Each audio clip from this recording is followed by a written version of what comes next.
سلامونه درنو لیدونکو، ستړي مه شئ. یوه ډېره عبرتناکه کیسه در سره شریکوم. هیله ده چې ویډیو تر پایه وګورئ. یوې ښځې به هره ورځ د خپلې کورنۍ د اړتیا وړ ډوډۍ ترڅنګ یوه ډوډۍ زیاته هم پخوله چې لارویان او غریبان یې واخلي. ډوډۍ به یې د کور د ور په یوه څنډه کې کېښوده چې کوم فقیر او غریب راشي او له ځان سره یې واخلي. هره ورځ به فقیر او غریب په لاره تېرېده او هغه ډوډۍ به یې له ځان سره اخیسته، خو له هیچا به یې مننه نه کوله. ځان سره به یې فقط دا خبره کوله چې که ښه کوئ او بد کوئ له خپل ځان سره یې کوئ. دا فقیر به هره ورځ راتله، دروازې له څنډې نه به یې ډوډۍ اخیسته. هغې ښځې سوچ وکړ چې هغه فقیر خو بیخي په ښو نه پوهېږي. نو یوه ورځ یې هم ونه ویل چې له تا مننه. نو له ځان سره یې سوچ وکړ چې په څه طریقه له دې فقیر څخه ځان خلاص کړي. یوه ورځ یې داسې کار وکړ چې ډوډۍ یې په زهرو ککړه کړله. کله یې چې ډوډۍ پخه کړه نو د دروازې په څنډه یې کېښوده. خو کله یې چې کېښوده د ښځې لاسونه په رپېدو شول او له ځان سره یې وویل چې دا خو زه ښه نه کوم.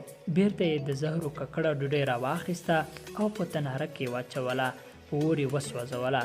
بیا یې وویل چې راځه یوه بله ډوډۍ پخه کړم او دروازې په څنډه یې کېږدم تر څو فقیر راشي او ډوډۍ واخلي.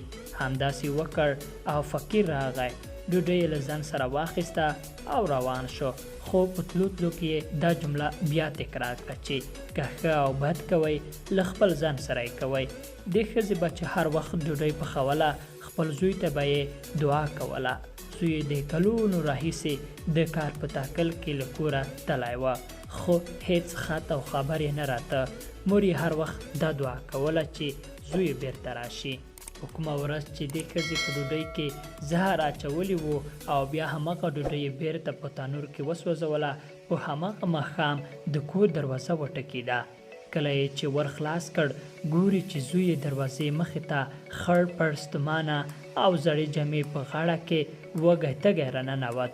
چې څنګه یې په مور سترګې ولګېدې ویې ویل د خدای په قدرتونو راورسېدم. مور ته یې وویل د کور نه لرې په وچه دښته کې ډېر ستړی ستومانه وږی تږی شوی وم، خو مې کار نه کوه او بیخي د خوځېدو نه وم. په دې وخت کې مې یو غریب فقیر ولیده چې په لاره تېرېده. ما له هغه نه سوال وکړ. ما ورته وویل که تا سره د خوړو څه درک کېږي نو ماته یې راکړه. هغه ډېر ښه سړی و.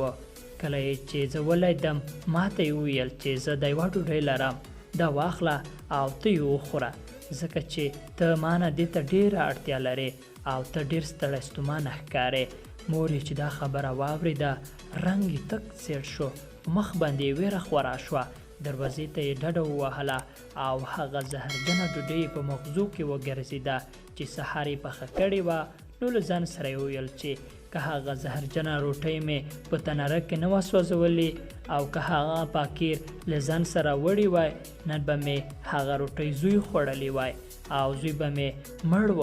نو دا ښځه په دې وخت کې د غریب فقیر په هغې جملې پوه شوه چې ویل یې که ښه او بد کوئ له خپل ځان سره یې کوئ.